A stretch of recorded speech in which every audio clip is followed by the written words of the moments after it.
भगवान की इच्छा के बिना पत्ता नहीं हिलता, ये कह देना और ये अनुभव में आ जाना, ये जमीन और आसमान का अंतर है। समझ में आ गया ना?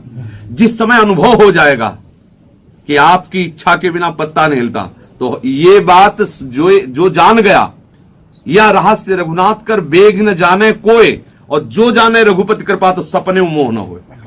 समझा? और जो जान गया वो प्रभु के समान हो गया। सोई जाने जे देव जनाई, तो जानत तुम्हें ये जब जान गया कि प्रभु की इच्छा के बिना पत्ता नहीं हिलता, तो वो अपनी इच्छा का समावेश प्रभु की इच्छा में कर दिया। इच्छा रहित महापुरुष जीवन मुक्त हो गया, विदेह मुक्त हो गया। अब हम लोग क्या है कि वासना के खेल में खेलते हैं और कहते हैं प्रभु की इच्छा के बिना पत्ता नहीं हिलता। तो प्रभु की इच्छा से यमराज भी आएंगे, प्रभु की इच्छा से तुम्हारे गदा भी चलेगी, प्रभु की इच्छा से तुम्हें नरक भी मिलेगा, वो भी है ना प्रभु की इच्छा के अंतर्गत। तो मतलब बात उत्तम समझनी है कि हमें प्रभु की इच्छा समझने के लिए पहले अपने को इच्छा रहित करना होगा। ये परम सत्य बात है कि प्रभु की इच्छा के बिना पत्ता नहीं हिलता।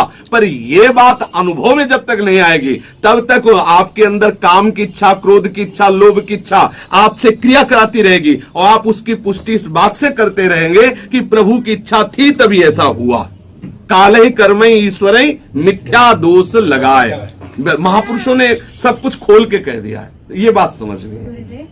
संतों के प्रति, धाम के प्रति और नाम के प्रति और वैष्णवों के प्रति और ठाकुर जी की सेवा के प्रति, गुरुदेव अगर कोई भी मतलब प्रेरणा होती है तो वो भगवत इच्छा से। तो उसमें ये देखना है, आप मनमुखी नहीं है, उसमें यह देखना है कि हमारे गुरु के आज्ञानुसार या गुरु के सिद्धांत से युक्त है कि नहीं। अगर नहीं है तो उसे गुणा कर देते हैं, काट देते हैं। अगर है तो उसे करते हैं, फिर निर्विघ्न होकर के।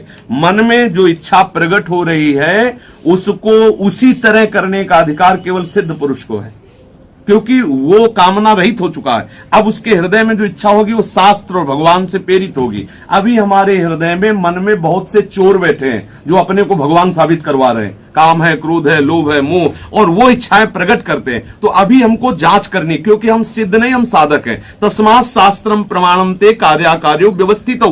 भगवान श्री कृष्ण चंद्र जी कहते हैं, जो आपके हृदय में कार्य कार्य की जानकारी की बात आ रही या इच्छा आ रही, उसकी जांच करो। शास्त्र और गुरुदेव के वचनों से यदि मिलती हुई वो इच्छा है तो उसका पोषण करो, तुम्हारा काम बन जाएगा। नहीं तो सब इच्छा में ही फंसे हुए हैं, और यही मान के कि भगवान की ही ऐसी इच्छा थी ऐसा मान लेते हैं। पर ये बात ठीक नहीं है। तो हमारी कामना, हमारी वासना कभी कभी भगवान की इच्छा की आड़ में ये पुष्ट होती रहती हैं। इसलिए शास्त्र और गुरु की आज्ञा के अनुसार हम चले। जो उनकी आज्ञा से मिलती हुई इच्छा है उसका पोषण करें, जो उनकी आज्ञा से विरुद्ध है उसको हम काट देते हैं। जी हाँ, मैच करते हैं। और जैसे आपकी आज्ञा, संतों की आज्ञा होती है गुरुदेव, और जो जैसे श्री जी के लिए कभी हृदय में अचानक हो जाता है कि ये बनाना है, अब अपनी तो इच्छा नहीं, तो ऐसा लगता है कहीं हमारी इच्छा तो नहीं है। नहीं, श्री जी के संबंध में नहीं, हमारी जो जांच की बात है वो ये देखनी है संसार के संबंध में। अगर श्री जी के लिए आ रहा है कि हम इस समय फूलों का गहना बनाए, इस समय हम ये करें, इस समय हम ये करें, तो हमारी इच्छा में श्री जी की प्रेरणा हो रही, हम मानेंगे। लेकिन अगर कहीं शरीर और संसार और भोग और वासना, फिर वो हम श्री जी की इच्छा नहीं माने। इसके दो डिपार्टमेंट करने पड़ेंगे। एक भागवती को, जैसे हमारे मन में आ रहा है कि अब हम इस समय गोपी गीत गावें, तो हम समझते हैं कि हमारे प्रभु को इस समय गोपी गीत सुनने की इच्छा, हम गाने लगे। और इस समय हमारा मन आया कि आज हम फिल्मी गाना गाते हैं, अब हमें नहीं माना कि प्रभु की इच्छा है। ये मनीराम प्रभु बन के गवार, नहीं, तेरी बात नहीं, देखना होगा ना, क्योंकि अभी हमारा मन उस कोटि का हुआ नहीं है। और ये बहुत विचित्र है। एक मिनट में सिद्ध बना देगा, दूसरे मिनट में गिद्ध बना देगा। कबहू मन रंग तुरंग चढ़े, कबहू मन सोच करे धन का, कबहू मन नारी प्यारी लगे, कबहू मन त्याग चले बन का। ये तो तरंगे बदलती रहती है, मन की तरंग मार ले बस हो गया भजल।